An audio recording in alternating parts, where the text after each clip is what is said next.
Upande wa michuano ya kimataifa habari tayari imeshamalizika. Sasa hivi tunatazama vilabu vya Tanzania kuelekea kwenye michuano ya kimataifa. Ni nini hasa ambacho wanakwenda kukipata? Tunasema kwamba imesalia mechi moja tu kwenda kwenye hatua ya makundi, yani kwenye mechi ambao watacheza ugenini pamoja na mechi ambao watacheza nyumbani. Kwa sasa tunafahamu kwa upande wa klabu ya Yanga wanakwenda kukutana na klabu kutoka pale nchini Malawi. Hawa ni Silver Strikers. Hii ni pale hawa ndio mabingwa wa msimu uliopita, moja ya timu ambayo imeweza kuonyesha ubora wa hali ya juu. Sasa kikubwa huenda ukao ifahamu vizuri klabu hii. Sasa hapa nimekuandalia sehemu kubwa zaidi ya kuweza kuwafahamu wa Malawi hawa ambao wanakwenda kukutana na klabu ya Yanga. Je, Yanga wanakwenda kutafuna tu ama Yanga wanakwenda kukutana na mfupa mgumu? Hili swali kila mmoja unaweza ukawa unajiuliza. Sasa twende tuwafahamu kiundani zaidi Silver Strikers, wapinzani hatari hawa kutoka pale nchini Malawi. Kabla sasa hatuja kwenda kuwafahamu,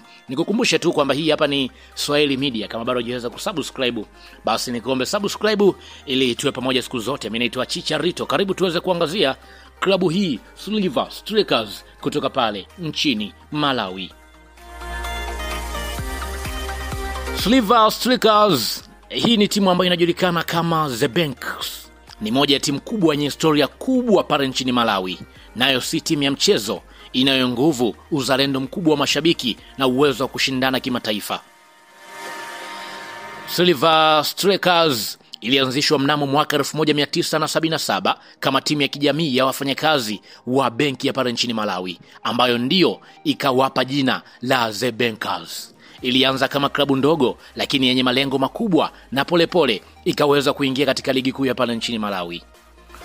Uwanja wao rasmi huko pale Lilongwe. Uwezo wa uwanja huu na uwezo kubeba mashabiki takriban 18,000 mpaka 20,000.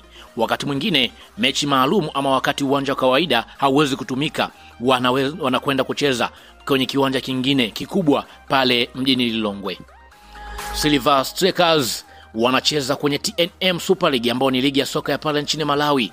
Walishinda ubingwa wa ligi hiyo mara nyingi. Hadi sasa wamekuwa mabingwa wa Malawi mara 9.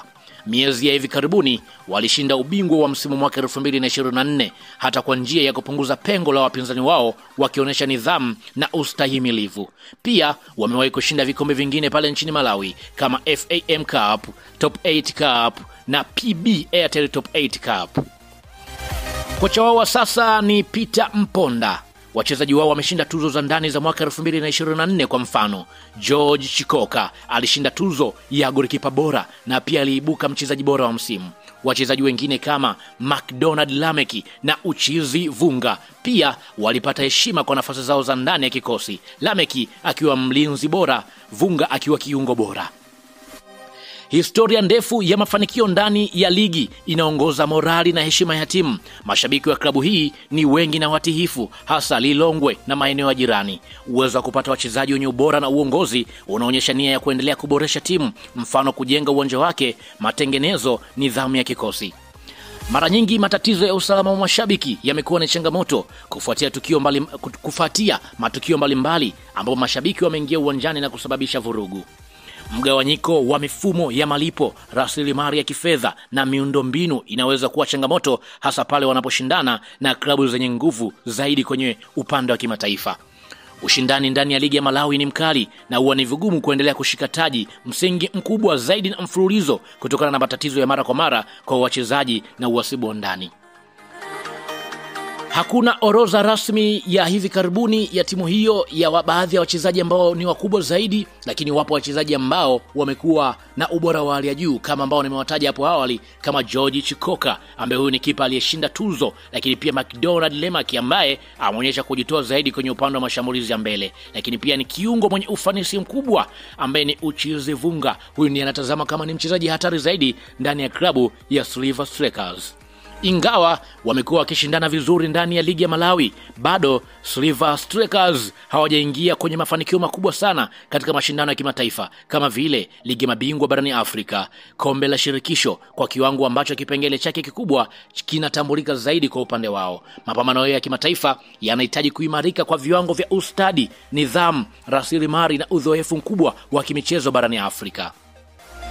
Silver Strikers ni timu yenye misingi na nguvu, historia ya mafanikio na wachezaji hatari. Ikiwa Yanga itakutana nayo kwenye mashindano hayo pale nyumbani kwao, hasa kutokana na kiwango ambacho wameweza kukionyesha kwenye mechi iliyopita, wanaweza wakatoa tunasema kwamba wakabadilika zaidi au wakawapa changamoto Yanga. Kwa ujumla, Silver Strikers ni wapinzani ambao inahitajika waheshimike na wana vigezo vyote vya kuwa tishio kwa klabu yoyote inakutana nayo. Tunafahamu waliwatoa Simba bora ya pale nchini Zimbabwe. Je, vipi kwa upande tunasema kwamba kitu kimoja zaidi ambacho tunajiuliza, je, ni kipi hasa ambacho watakitoa sasa kwenye kwa upande wa Yanga?